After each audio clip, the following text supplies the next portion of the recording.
Welcome to the Financial Planners South Africa podcast, a show dedicated to driving the positive evolution of financial advice, specifically in South Africa. To join a global community of financial advisors, sharing and learning with one another to drive the positive evolution of financial advice, head to xyadvisor.com.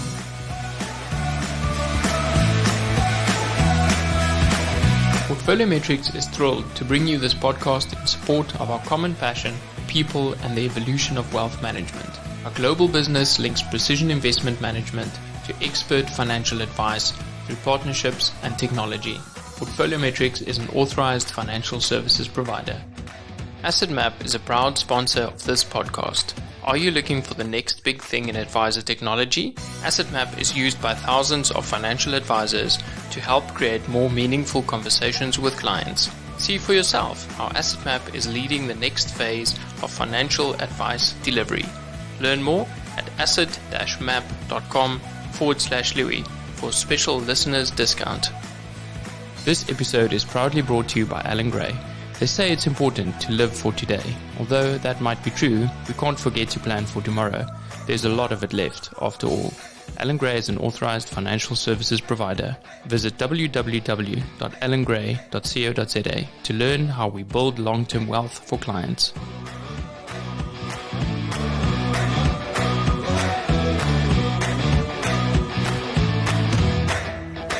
Welcome to another episode of Financial Planners South Africa. Today I'm very honored to have my friend Francois du Toit join us for a conversation about how we got into the industry, what he's up to now, and his views on financial planning of the future.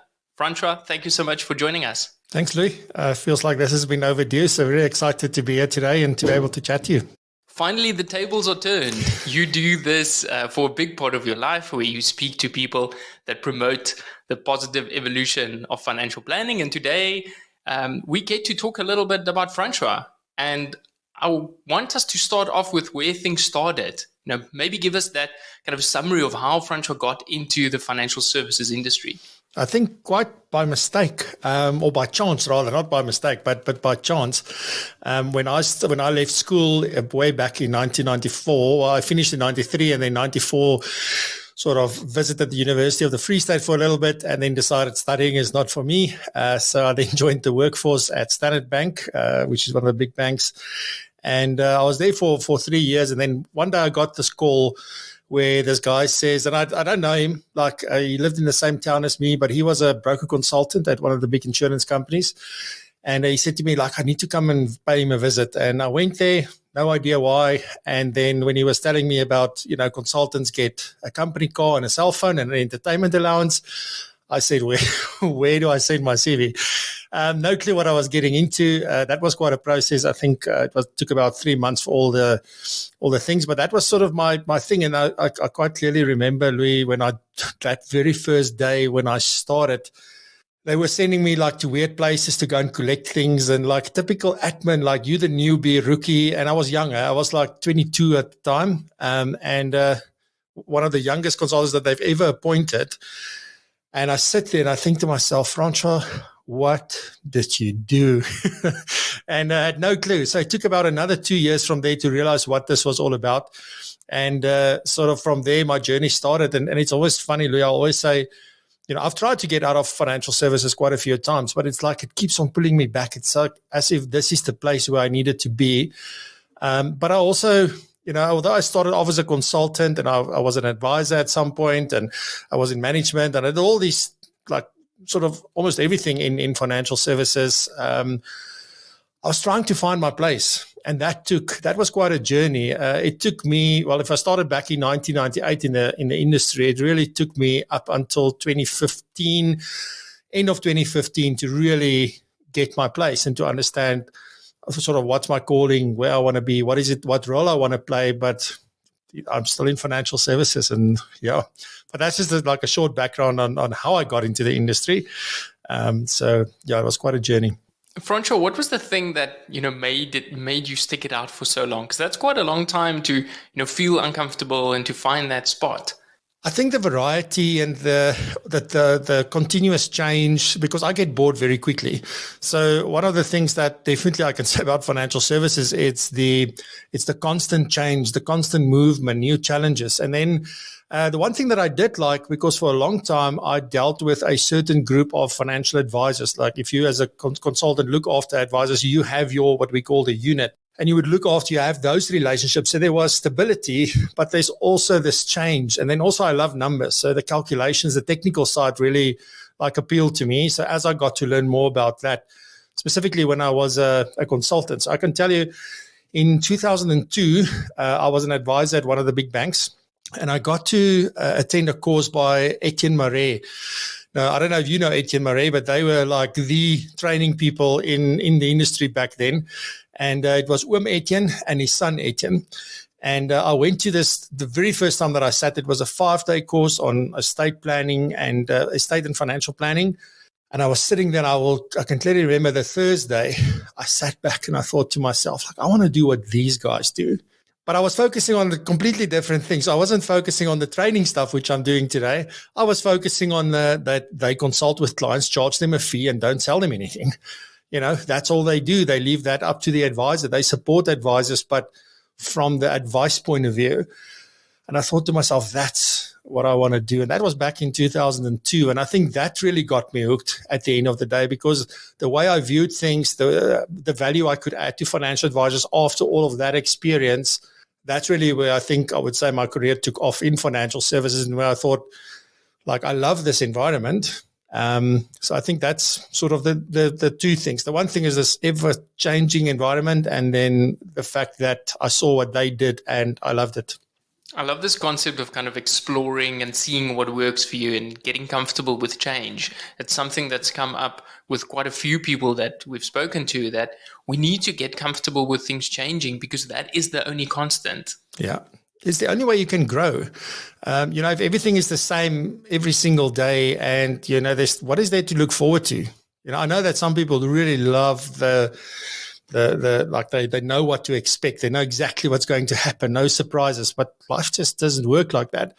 And, I've recently gone through another change, and that learning curve in the beginning is so unsettling. It is so frustrating, to be honest. But once you get to the other side of that, it's just, you look back and you thought, that was nothing, So, yeah, that's what I love. And I'm a little bit competitive as well. So, you throw all those things in the mix, no day is the same for me. And I think that's what I love most.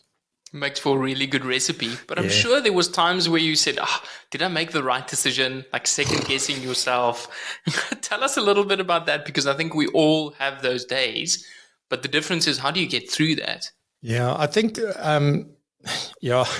I can keep you busy for 2 episodes just on those. Louis, so, I think about it. There's a few things that I've done, decisions that I've made that I wouldn't say I regretted it, but I very quickly realized that this wasn't for me. And I think sort of the challenge that you sit with is, if you're like me and you're very inquisitive and you're trying to find your place and you're trying to figure out what is it that you are supposed to be doing, knowing that you need to be and want to be in financial services is one thing. To find exactly where in financial services can be quite a journey, and it was. And yes, there were times that were not like, I had a very good stint at the insurer that I sort of alluded to earlier. It was a good stint. I learned almost everything that I got there, everything that I know that I learned from them. And I got to meet so many people, build my network, build my relationships. But then it gets to a point where now it starts getting that one and the same. And then you start looking for things. And sometimes things come to you and you think like, this is the logical next step. So some of it, like I made decisions, to join other companies where like within a very short space of time, I decided like, no, this is not working for me, because you're not a good fit for everyone, and not all places is a good fit for you. And I must say that is one of the most uncomfortable places to be, because you've just gone through this change and then very quickly you realize like, oops, maybe this is not for me. Now, the one thing that I can say is that I'm very good at making a decision and then just, I'm never hold ransom for where I am. I speak to so many people who go like, I don't want to do this. I really want to do this. But, I'm now so close to retirement, or like, I can't move. Like, I'm different. I just go like, I'll figure it out.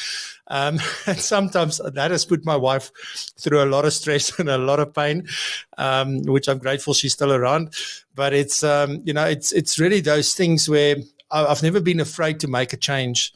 But I must say, I think some of the toughest things is when you have to face the fact that you made a decision that turns out not to be the best for you. But I also believe it is a step in the next, like what is next? It's just maybe a little detour, or maybe it's just to get you onto that road. Because if I didn't make that decision and got to that point where I felt like, okay, this was the wrong decision. I think that's the problem that we sometimes do. We get married to the outcome. Like, what do we want? Instead of just saying like, why did I make this decision, and committing to the decision and not worry about the outcome. So that was one of the biggest lessons for me during all of these tough times, is that I may make a decision today and I must make like peace with it, that I made this decision for whatever the reasons were. And even if I didn't consider it properly and it doesn't work out, it's not my fault. It is just, where is this leading to next? So I think it also got to do, and it sounds like I've got everything figured out, maybe, Louis, but I don't. But it's just from my experience that, just continue on your path, and it will work out, and it does find its way. Yeah, there's this idea of the sunk cost fallacy, right? That you hold on too tightly to the things that brought you to where you are now, and saying, okay, if I have to do this over, don't think about all the time spent building something up, and then say, okay, kind of, how do I figure this out going forward?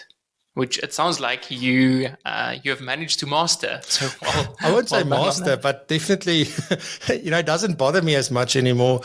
And I think that exactly that, where you feel like you've gone down so far, or you've gone down so far down this road that you have to now stick to it. You have to see it through, because you're not a quitter. And I always get that picture of that. I don't know if you've ever seen that picture where somebody's holding on to a rope, where so there's two people, one on each end of the rope, and the one is hanging on for dear life, doesn't want to let the other one go, and that rope starts cutting into their arms. And just letting go means that it's fine. What happens after that has got nothing to do with you, but it's that letting go, and not saying like, I have to hang on for dear life. Just I think acknowledge that something isn't working for you, or acknowledge that you're so unhappy, or acknowledge that you are extremely happy, whatever your situation may be. And often I must say, like when my children were still at home, it does influence your thinking. It does influence your decision making. It's not as easy as I make it sound, because you have to look in, like if your wife looks into your eyes and saying, like, no, I don't see anything happening. I don't see things moving. I don't see progress. You tell me all these things and they all make sense, but I'm not seeing like any difference, Those are the hardest times to actually go through. And then, there was a time back in 2015, I was in Bloemfontein. I'll never forget. And I was driving. I was there to do training, and like sort of the same sort of discussion. And my wife, like, we had this thing. And in that moment, I just decided, you know what? All I need is myself. Like, I will show every single person that this is my vision and I can do this, but going through that and then, having to talk constantly. And I think that's the big thing. You have to communicate and talk all the time, which is what we did. And it wasn't until 2018, so that's another 2.5 years later, that she one day said to me, I can see something changing. And that was the moment, like, I went like, wow, okay. So we're now moving in the right direction. And it's those things, like, if you can really believe in what you want to do and you have a very clear vision, you don't have to have figured it out to say, well, this is how I'm going to do it, or have an exact plan.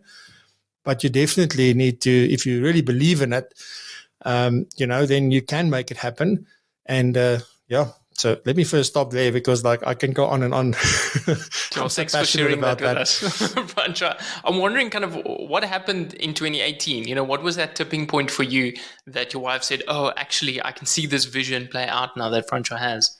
Yeah, so there was a lot of things that I had to learn. Like you know a lot of things. Like, for instance, I would rate my technical skills extremely high. Like, I'm very confident in my technical financial planning skills, my skills around technology and those kind of things. And and I thought that was enough to sort of build my business and to get people to come to my training and to ask me to come and talk somewhere and present somewhere.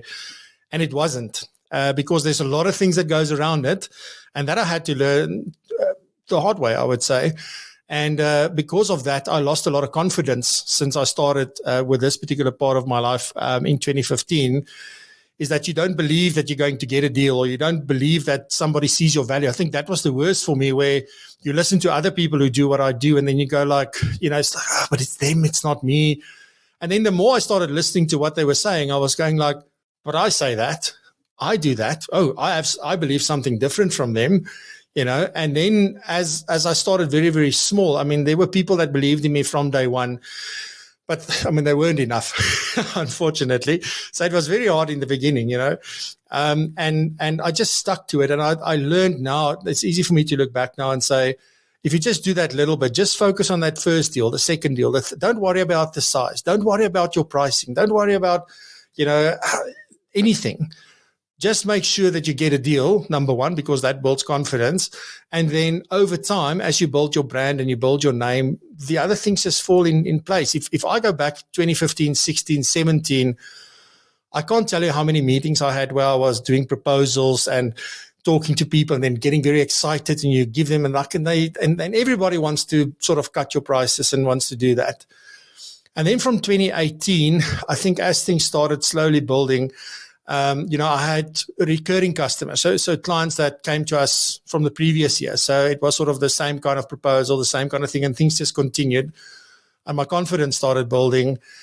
And I must say, Louis, I think, it started changing in 2018, because from 2015 to 2018, I did a lot of work. Like I studied sales, I studied a lot of stuff in terms of personal development, my self-awareness I've worked on. So all that kind of stuff I've really spent a lot of time on. And I think as time went on, the biggest thing for me was sales, by the way. So having that conversation to really connect with the client and just understand, and then, sort of deliver or offer them what it is that they're looking for, and believing that you can actually do that. Because that imposter syndrome thing has been on my back for so long. It doesn't matter how many people told me otherwise. But I think things really ramped up because of that. And then from 2020, obviously, when we started the show, things just went bananas. So there was a exponential change from that point. Francois, I want to pause a little bit on the sales conversation, because sales is often a dirty word in our industry. You get people that are either very comfortable knowing that they need to sell, or you get people that, have this real anti-sales, I guess not understanding that sales is an important part of any job or any product or service that you will deliver. How did you go about honing your sales skills? So it started off with watching, you're going to laugh at me, but I watched a lot of Gary Vaynerchuk videos in the beginning. I think he pumps one up, although that's not his intention, but just seeing, so I was just watching very clearly what he was doing and that kind of stuff, but also listening to the messages until I got to a point where I've heard him say this before. And you start, because in the beginning, you start following someone new, you hear all these new things and it's fantastic and you get excited and all of that. But I think that was sort of the start. But the real big start was my mindset, because I told myself, and I've said to so many people, I'm not a salesman. I don't like selling. I never want to. When I was an advisor, somebody asked me, what do you do? Today I'm a broker, tomorrow I'm a financial advisor. Then I call myself a financial planner. And I realized I didn't know what I was. And it's because of how they're going to see me. So I was so infatuated with the fact that I don't want, not with how I want them to see me, but rather how I don't want them to see me.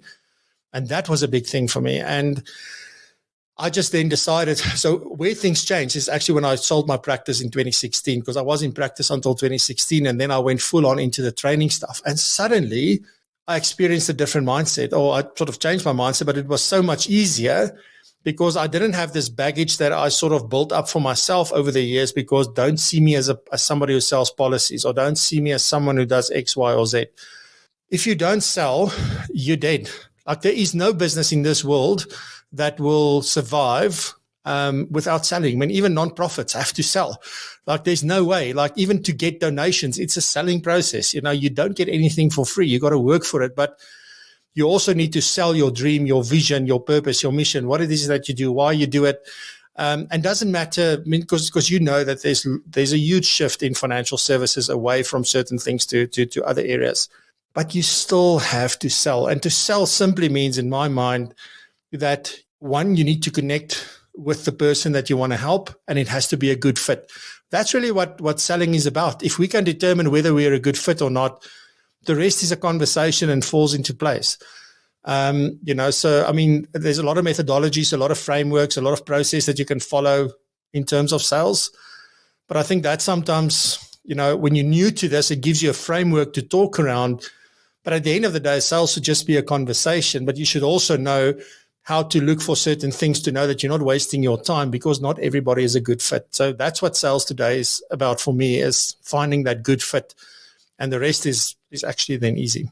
Yeah, I guess once it's a good fit and it's a mutually beneficial relationship, the sales process takes care of itself. Exactly. And you mentioned an important thing, like one of the companies I worked for a little bit, they said something that I truly believe in and that I still tell people today, whether it's a partnership or whatever it may be, in a financial advice sort of situation, what they said is that they wanted the client to benefit, the advisor to benefit, and the company to benefit. So if all three of them don't benefit, then there shouldn't be a relationship there. And it's the same in a partnership. If both partners don't benefit, and both don't contribute in whatever way, it ain't never going to work. If it's just one person. So that's really what sales is about, is to determine that. And as you said, if you have that, the rest takes care of itself, and it just happens. Francois, there's a famous article by Kevin Kelly called 1,000 True Fans, where he talks about, getting your people on the bus, getting them excited and getting the right people. And it sounds like you just had to find the right spot and then get the right people so that you can go into this new phase where people are saying, I can start seeing Francois's vision. Yeah, but I think, like you touched on such an important thing, Louis. It's so hard for people to see what you see. I don't believe that there's, like, if that happens, that's special. But I mean, I think about my wife, my family, like, still, like, my mom and dad was like, Mom, but what do you do? So they don't get it. They don't understand. And that's the hardest part, when you start feeling alone and you're the only one who sees what you see. But you listen to any great business that has started, like many of them started like that. And, it's just a fact of, because a lot of people tell you no, or try and warn you, or try and discourage you for whatever reason it may be. If you really believe in that little voice inside of you, you don't give up. You just push through, and somewhere there will be somebody who sees it as well, and they start following, and that's exactly what happened. And suddenly there's 3 people and 4 people and 5 people, and slowly but surely it grows. And that's sort of where you get to a point where you say, oh, well, now this thing is getting life. It's not just me who sees it anymore, but it does take, some things will always happen quickly. Think about Zoom, how quickly people started using that, and Teams and those things when we went into lockdown. It was overnight almost, although they've been around for a long time. But other things take so much longer. But I think it comes down to the same thing. If you're in the right place at the right time and you're prepared, when opportunity comes, you'll be able to take advantage of that as well. Yeah, once you get comfortable with that change, it can be a lonely place, because you can be the only person there saying, okay, I'm pushing the change. And you're there for long sometimes, so you got to get comfortable with yourself. On that note, I mean, Francois, you've created a personality within the financial industry, and there's only a few other people that have managed to do that successfully. And it's great to hear your approach that you've taken. But, when did that tipping point happen? Like, what happened that Francois all of a sudden became a household name for financial advisors? Yeah, it's a simple thing I did, which I wish I did a long time ago, but I didn't have the means to do so a long time ago. But when lockdown came in 2020, I was probably the most afraid person in South Africa, if not the world. And I thought to myself, this is the end of my business.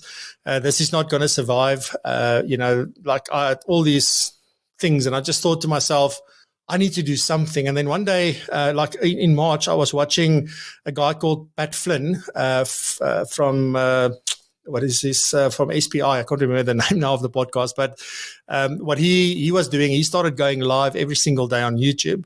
And I thought to myself, like, I can do that for financial advice because, like, because we just heard that we're going into level 5 lockdown and starting to understand what that meant and so forth.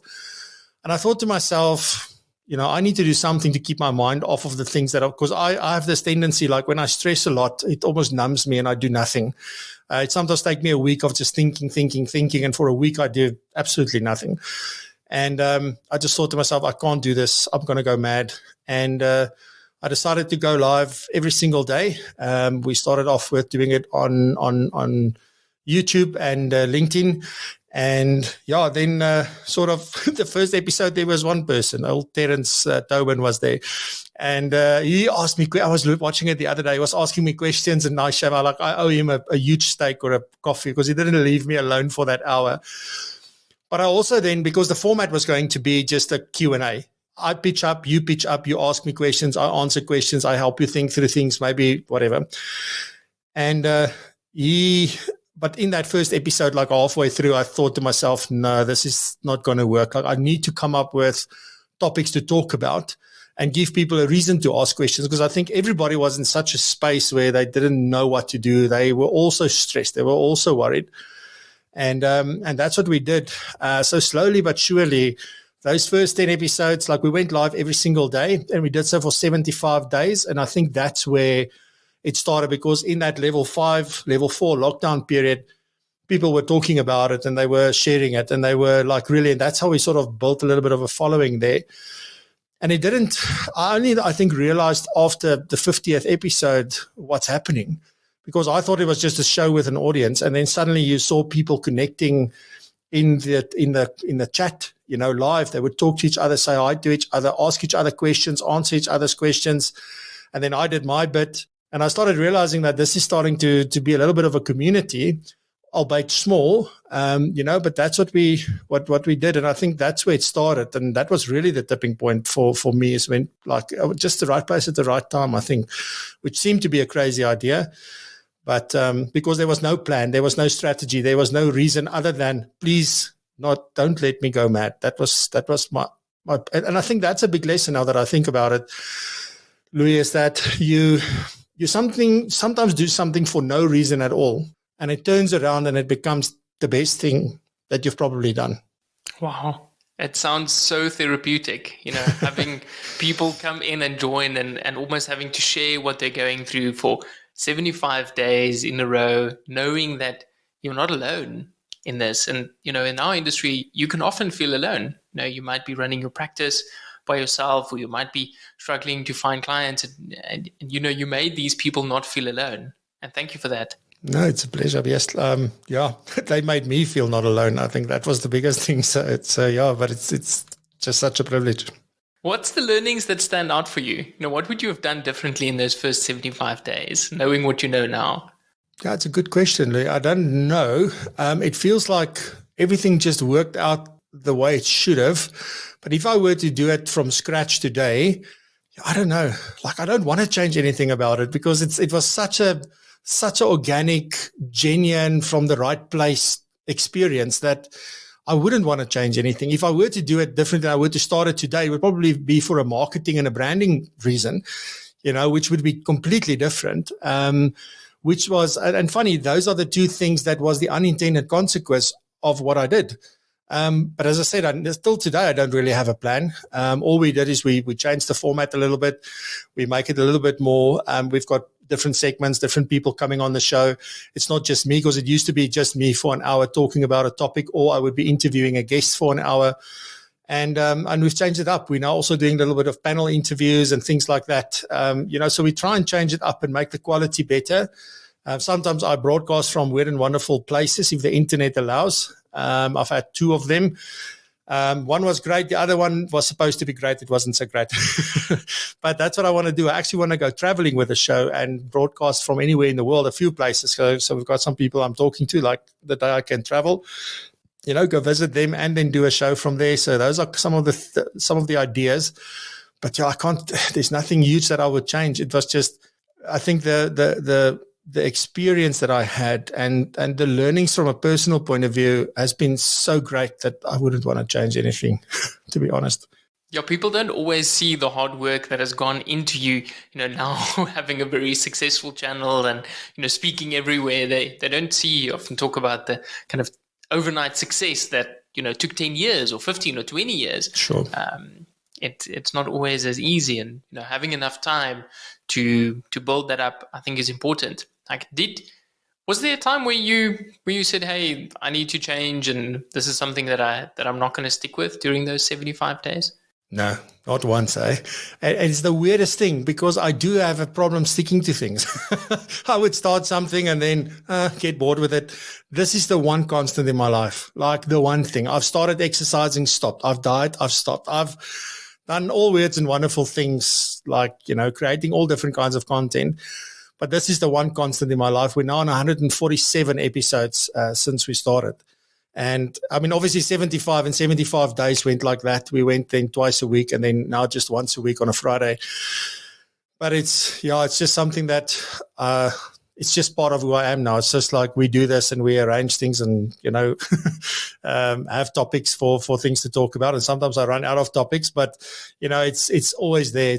There is just no, at this point, like if I think about my podcast, so we started actually PROpulsion, the podcast, back in 2019, and it went very well for, 15, 16 episodes, and had very good success with that podcast. And then I stopped because I got busy.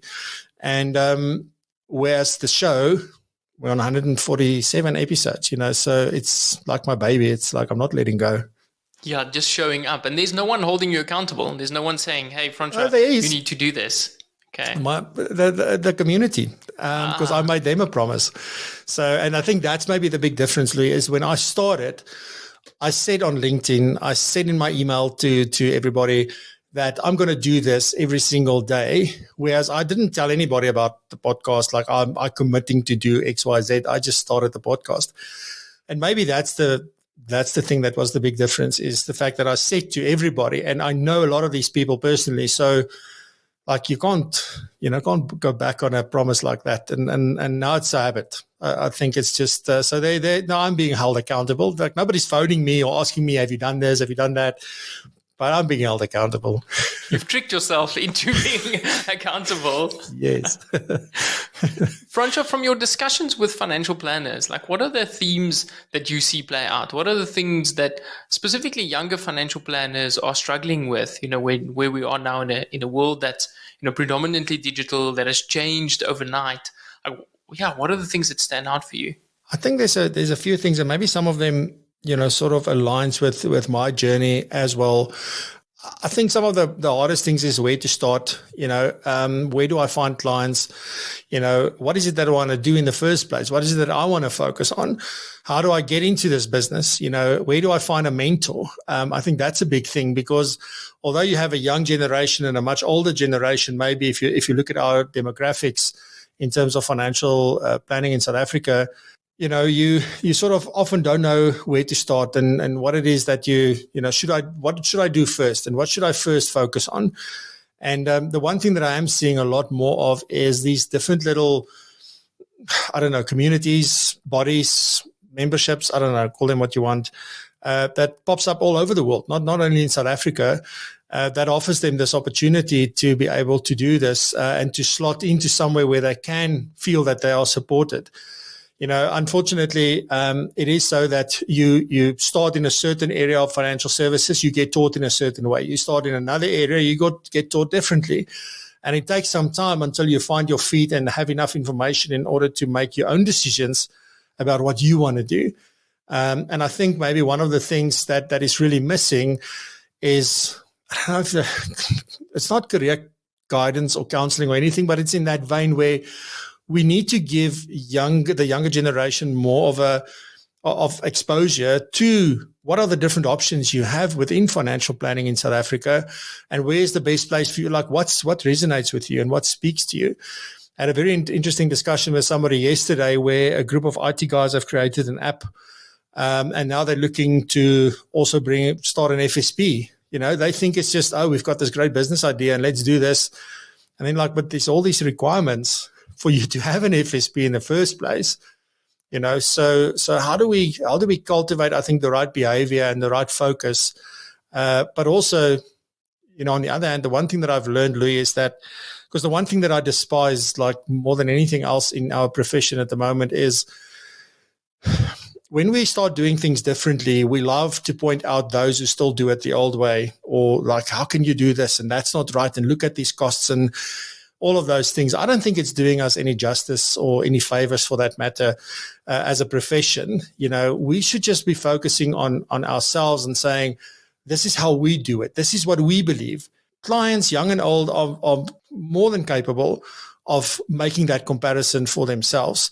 We should be focusing on educating clients on, what is in their interest, and understanding what it is that they're looking for, rather than going, but somebody who focuses still on products, is like, that's not the right thing. And this is why it's going the way it's going. And that's what I really want us to get away from. It's just, let's just focus on where we're moving to and focus on how we're doing it better, because we were all doing it like that at some point in time, right? But as you get enlightened and as you see more things and as you start realizing and also finding your own path, you get different ways of doing things and you understand what is more valuable to your clients. And it's, again, that matter of how do you find a fit? Because there are clients who's just looking for a product. They don't want anything else. Even though if they knew they could make other decisions, that's still what they want. So there's always a fit for everybody. So I think I'm going off the point a little bit, but that part for me is important, is how do we tell the story in such a way that it's positive and that we highlight the good and not point out the bad all the time, because that happens too often in my opinion. That's such an important point. And, it's easier to kind of shoot someone else down and point out all the problems, as opposed to, what you're saying is painting this picture and telling the story of what the financial planning in their mind might be. And a marketplace consists of many different product providers, and a market where someone willingly pays very high fees or someone willingly pays very low fees. How would you approach the change that we need? That we get to a point where financial planning has a standard, that, we clearly can define between different types of financial planning. Like in Francois' world, what would that look like? Jeez, Louis, that's a high-level question, right? Because I think there's so many places to start, because you have to look at existing people in the profession, and you have to look at new people in the profession, and then you have to look at people interested in getting into the profession. And I think there's different things that needs to be addressed for each one of those. And it is sort of, I think, to say, well, there's these different disciplines, sort of, maybe, I don't know, I would say, because if I look at where things are moving, you think about things like financial coaching, transitionist planning, you look at financial therapy. I mean, there's all these different things, and all they really are is that they are focusing on different needs that clients may have, and then we've moved away because we don't, like some of us, like myself, I didn't want to sell products anymore because I believed I wasn't a salesman, for example. And the value there was also, I mean, there's lots of reasons for why one would want to move, or why we have moved away from that. But at the end of the day, you got to say, well, what are the different areas of financial planning that we focus on? And the other big thing, Louis, that I think is a big sort of a thing, because I talk to a lot of advisors and to a lot of companies, and what happens inevitably is that they would tell me, like, guys are not interested in technical financial planning anymore. We use a legal specialist, or we use a paraplanner, or we use these people that stay up to date. Like, we just have conversations with clients. We talk to clients. I have an innate problem with that, because as the financial advisor or planner, the person that's giving the advice, you can never get away from that. So the point I'm trying to make is that, back in the day when I did my CFP in 2011, it was the pinnacle. Like, you've reached the pinnacle. And I think we've said this before. You and I have spoken about this. I've said this on other places as well, where now suddenly that is expected of everybody. That level of competence is there. And you and I, as, let's say, I don't practice anymore, but I mean, you and I as financial planning professionals should know those things, and we should consider those things in the process. But where though in the past, those were the things that we spoke about with the client, we now speak about other stuff. But that stuff informs this conversation so that we know the impact of what we are recommending, advising, or whatever we're doing. And that's the big thing. So now I think Clayton said this on a podcast where I chatted to him, that it's the ticket to the game. And it was such a nice way to sort of put it. And for me, that's really what it is. It is like you have to have that. Now all this other stuff is where the focus is going to. How do I engage better with clients? How do I talk better with clients? How do I understand? How do I help clients uncover what it is that they're really looking for and really understand what's driving their current behavior? And understanding, I think the other big thing is to understand, what is valuable to a client, because just because you believe something is extremely valuable doesn't mean that they see it the same way. And to know, do you walk away or do you adapt, or what do you do in that sense? So that for me is the missing piece at the moment. Although there's a lot of focus on things like coaching, etc., it's that the softer side, it's been neglected for so long, and that includes sales. It includes coaching. It includes, almost psychology, I would say. So those kind of things of how do we help clients? For me, it's at the end of the day, helping them make decisions, but we just need to enable their decision making, and they need to make that decision. And then they must just have that comfort that somebody helped them get there, but they still did that, because then they take ownership of it, hopefully. But yeah, the thing is, we can never get away from the technical financial planning bit. I don't know.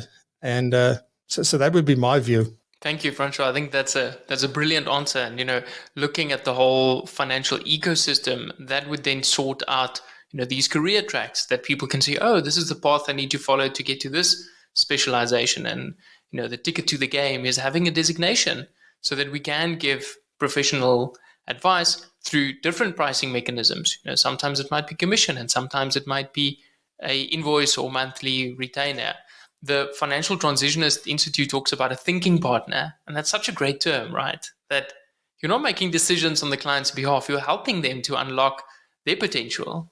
But you still need, you can't get away from financial planning. You still need to do the hard yards. Exactly. I always get fascinated by people not looking at tax, for example, because no, I'm not a tax consultant or a tax whatever. But it's got such that, and costs are probably the biggest thing that has, or the two aspects that have the biggest impact on wealth building, and it's not a positive impact. So, not to consider those are, I don't know, relying on somebody else to do that. Somebody else can crunch the numbers and give you the data, but you still need to understand it, and you still need to have that knowledge in order to have a proper conversation. And so I fully agree with the thing about having very specialized areas and then a career track. And I also believe that the certification, because you can't have a profession without having certification. I mean, I'm looking at completely other areas in business. So you think about, I've got friends who own a big roofing company, they've built it up over years, very successful. The roofing industry has no professional body. There's no standards, there's no ethics, there's no nothing. They started one now. You go to anywhere else in the world, almost any other part of business, you will find a body, not necessarily professional body, but you'll have a body that sets standards, that sets the ethical boundaries and the rules and so forth. And people who subscribe to that, just are seen as more professional, more reliable, more credible than those who don't. And although there's been a big growth in CFPs, I think it's going to go way beyond CFP or being a certified financial planner. And that's why you'll see somebody's a CFP and a CFT and there's going to be multiple designations. A lot of people also belong to FISA, for example, as a fiduciary specialist, or they have a STEP qualification and certification.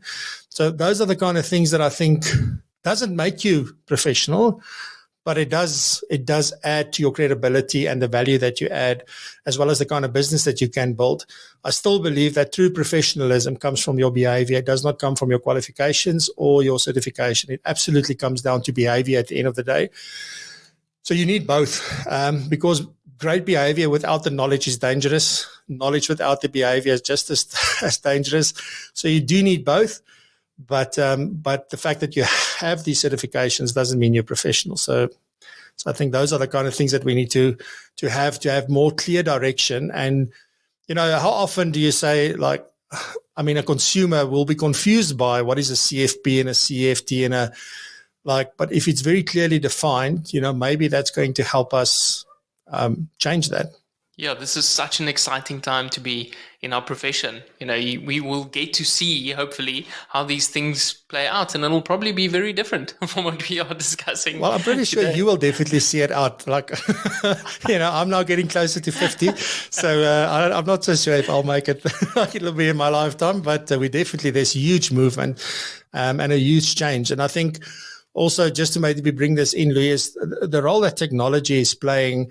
And when people get it, that technology enables us to do certain things. It is not the solution. It is not the replacement. It is not the product. It is not the value. It's simply a tool that makes things happen and that makes things possible that we were not able to do without technology. And I think the more we can see that, you were talking about what would I change? I remember fondly when I started my very first load, those first, I would say, 20 or 30 episodes even, took me around an hour and a half or 2 hours to set up. Okay. And that was every single day that I had to do that. Today, it doesn't take me 10 minutes. And the reason for that is that everything's automated. Everything has got templates. Everything has got, and the amount of time I'm saving. And yes, I know the process, obviously, because I did it so many times, but it's the same in your business, and you have to almost forever be curious about what is the latest things, but also it doesn't just help going out and looking at what is the latest technology. You also need to sort of focus on, but what is it that you're trying to do? Where are your pain points? What is it that you're trying to sort out and make easier for you and your business and your staff? And then go look for a solution. That's actually the best approach to follow, because otherwise you start looking. That's like looking for a car. You go looking at a million different cars, but you don't know what you're looking for in the first place. Like everything looks amazing.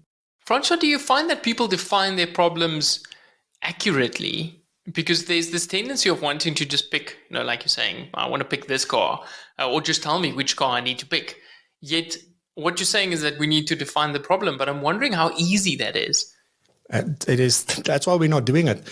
Is because it is extremely difficult, and sometimes you don't know how to put it into words. It's something that you feel. It's a frustration in your business. It's something that I have to do this again. How many time is this that I'm doing this thing now?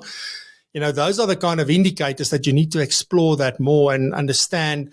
Why is it that this is such a problem? And, if you're in a bigger business, so if you have staff or there's maybe multiple people in the business, is to talk to them and what is their experience and what do they think is the problem, and to really chat to different people. And then also, I think that a lot of people are not doing, where there's a huge opportunity, for instance, with technology, is for them to partner with their technology providers and to get them to explain or to share with them, this is my frustration, because they deal with so many different other people that they can maybe tell you, do you think it's maybe this? They can help you uncover this problem better.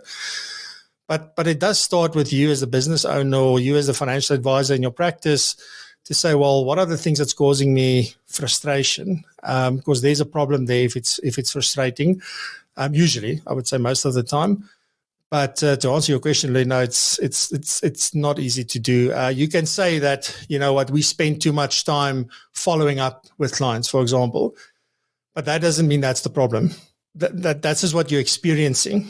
You need to go now delve deeper of what are the things causing you to have to follow up so many times, and then start digging deeper and getting to the root cause of that. And that's where the difficulty lies. It almost sounds like we need to train our people to start complaining, to say, hey, this thing is broken. How do we improve this? And then, filter those problems down into, actionable pieces that we can look at.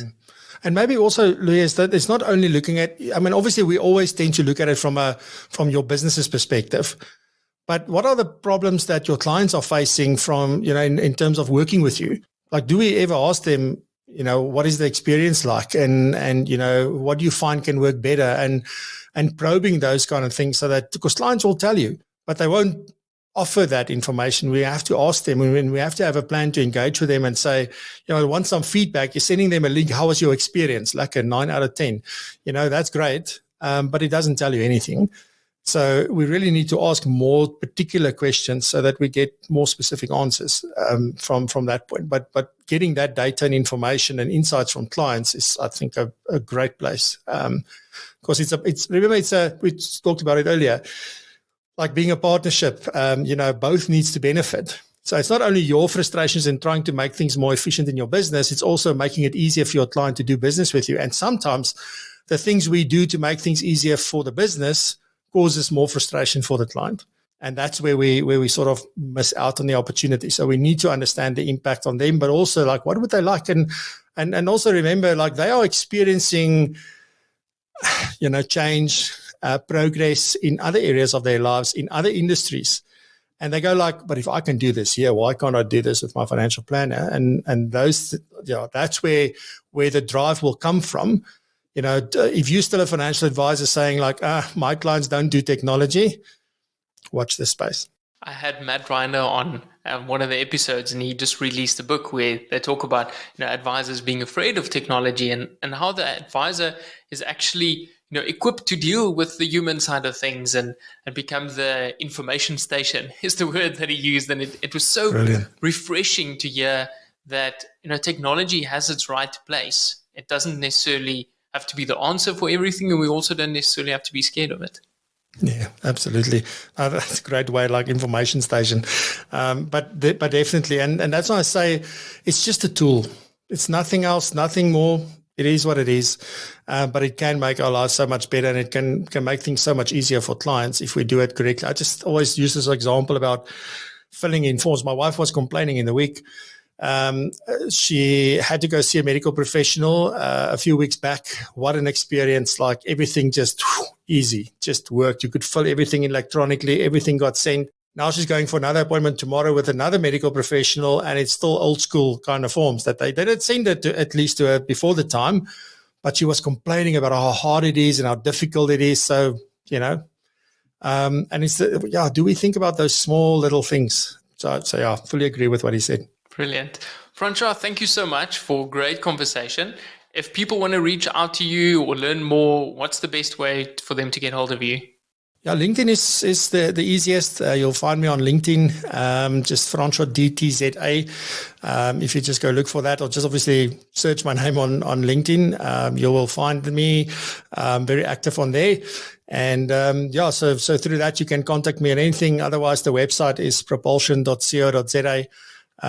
We do a lot of training. We have the community. So there's loads of things that we're doing in order to help and support financial advisors.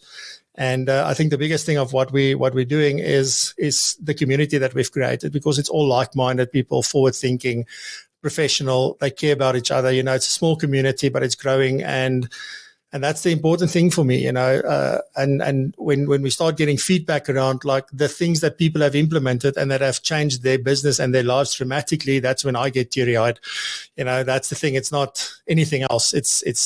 It's the change that happens because of what we shared and what we showed and what we helped them to implement at the end of the day that makes the difference.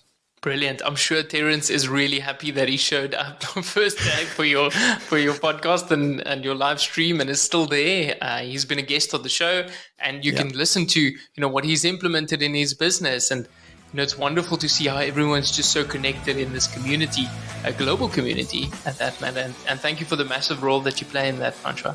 Cool. It's a pleasure, and thanks for the opportunity to be here, Louis. Thank you. Bye-bye.